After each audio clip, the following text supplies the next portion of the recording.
तो प्रधानमंत्री नरेंद्र मोदी ने अमेरिकी आर्टिफिशियल इंटेलिजेंस रिसर्चर और पॉडकास्टर लेक्स फ्रीडमैन को जो इंटरव्यू दिया था, भारत चीन संबंधों पर जो उन्होंने कहा, उसे लेकर चीन की और चीन में जबरदस्त खुशी है। चीन की कम्युनिस्ट पार्टी के मुखपत्र ग्लोबल टाइम्स में चीन के एक्सपर्ट ने चीन भारत संबंधों को मजबूत करने का प्रधानमंत्री नरेंद्र मोदी के आह्वान को सकारात्मक बताया है। ग्लोबल टाइम्स के मुताबिक प्रधानमंत्री नरेंद्र मोदी की टिप्पणी द्विपक्षीय संबंधों को स्थिर और स्वस्थ विकास के मार्ग पर लौटने के उनके विचार के मुताबिक है। ये जो कियान फेक ने कहा है कि कजान में शी जिनपिंग और नरेंद्र मोदी के बीच जो बैठक हुई, भारत चीन संबंधों को सकारात्मक प्रगति यहां मिल रही है।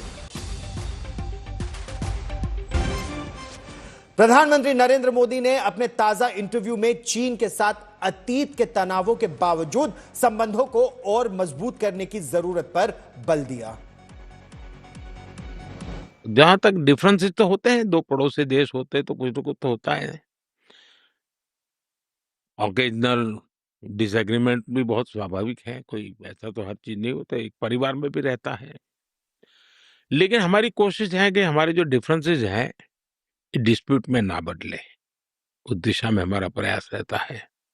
उसी प्रकार से हम डिस्कॉर्ड नहीं, डायलॉग, इसी पर बात कर बल देते हैं, तभी जाकर के एक स्टेबल कोऑपरेटिव रिलेशनशिप और दोनों ही देशों के लिए बेस्ट इंटरेस्ट में है।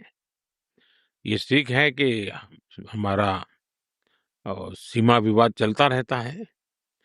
तो 2020 में जो सीमा पर जो घटनाएं घटी, उसके कारण हमारे बीच स्थितियां काफी दूरी की बन गई।